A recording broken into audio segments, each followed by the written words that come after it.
President Muhammadu Buhari don't travel, he don't go London again. And this one we gotta say, he go there for one educational summit and check up. I beg, wait till boo know when they go for educational checkup. But we hear say this man, I think gotta go this place. He go there because of say wait, they won't do one summit where they call Global Education Summit on financing global partnership of education. All this Oyinbo now because of say wait, they won't create one platform to transform education system inside Nigeria and other countries. In fact, this one a good idea. If now the reason say I want change our education system and now make things better, I feel say this one now good thing. But the person we can't give this announcement, can't talk say this trip where people they go for, saying go come back for 2nd week of August. I beg you sure say that this summit they go for be go there for another thing. Maybe Nigeria wahala don't tire you can't decide say I make you go there go rest because which kind summit they go for almost 3 weeks. In which all of us know say if you go now sleep now they go there go sleep.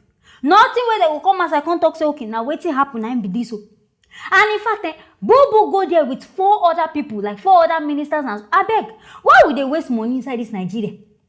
We gather money, people money now come carry and say now they go travel.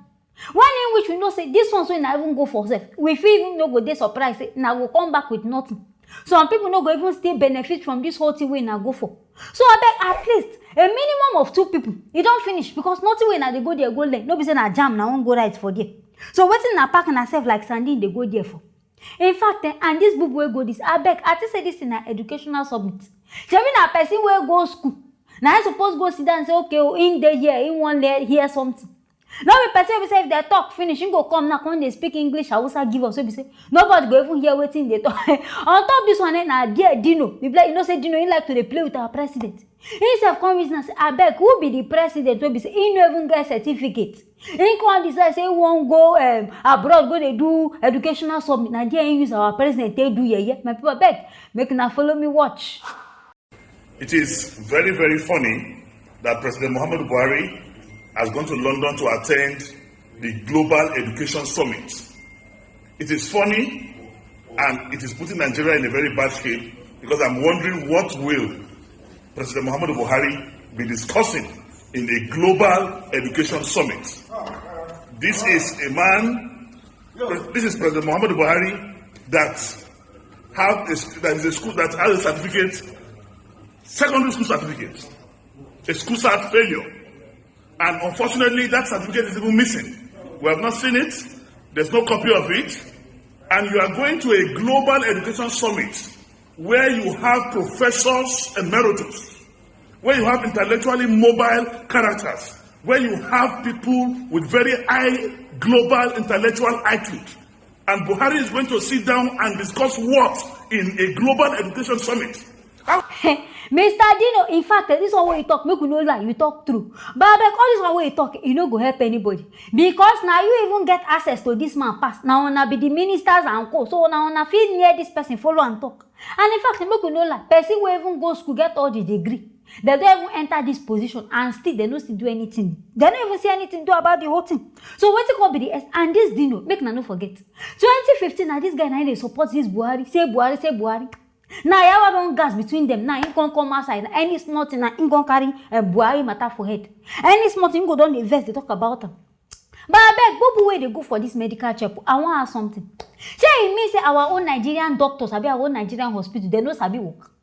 Say it means say they know sabi work. We say anytime we won't go for checkup, now abroad you go. In which we get competent hospitals inside Nigeria. So we Nigerians now we ready to risk our own life. We not ready to die. Now make we they go all this yeah doctors please. What be say you go stay if you know say you want the travel, be you know like our doctors. Equip them with the necessary things.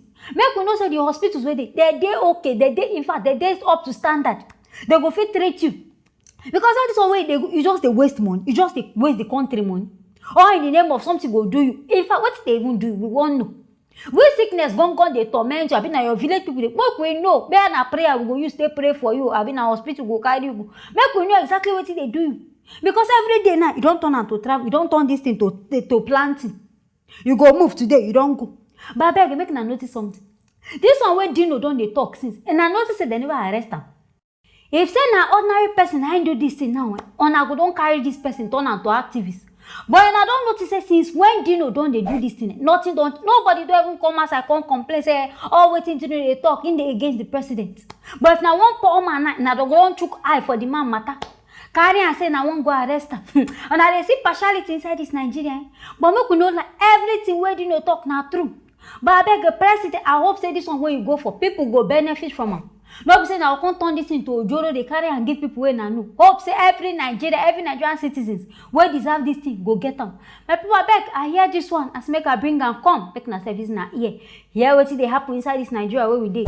Anything wey na feel about this whole matter wey I just hear now, make na no forget to write am for the comment section. Make na no forget to like and also share this video. I go see you now for the next video.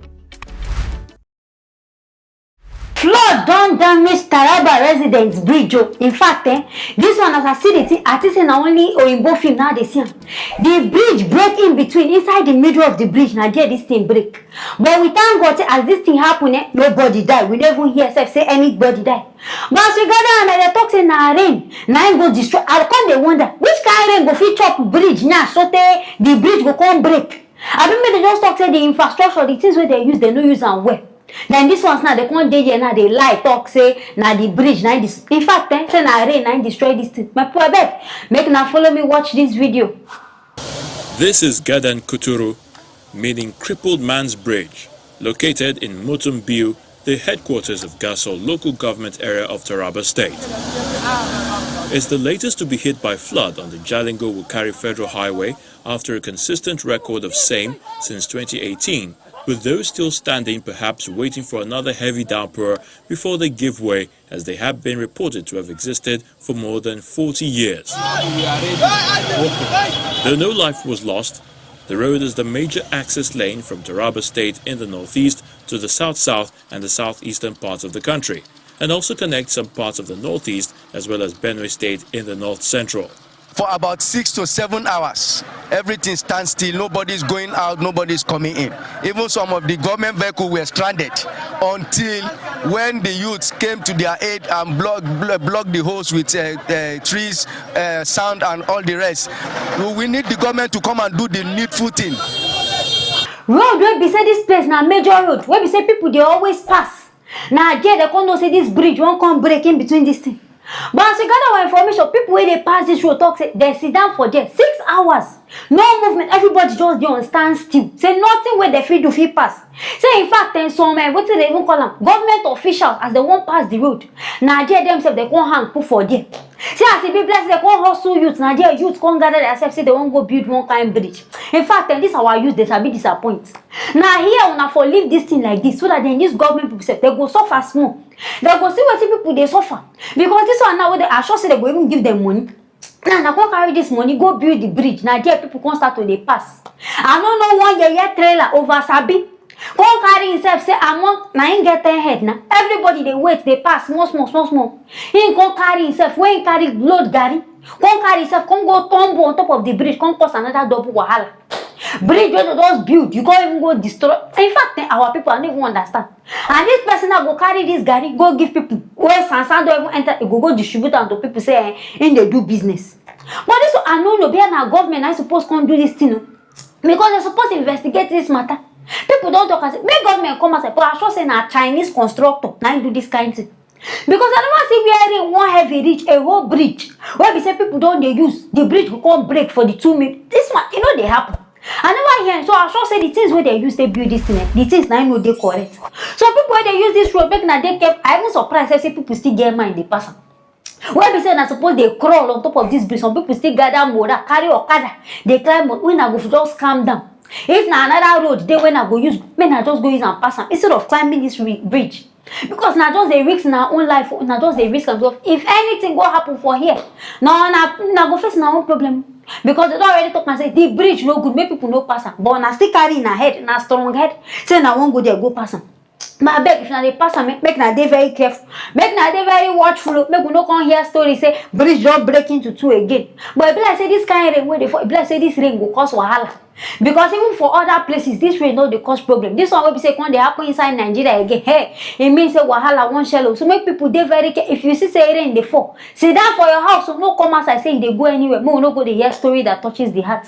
My people, beg, I hear this one, I want make I bring am come. Make na service na ear, hear wetin dey happen. Anything wey na feel about this whole matter wey I just hear now, make na no forget to write am inside the comment section. Make na no forget to like and also share this video. I go see you for the next video.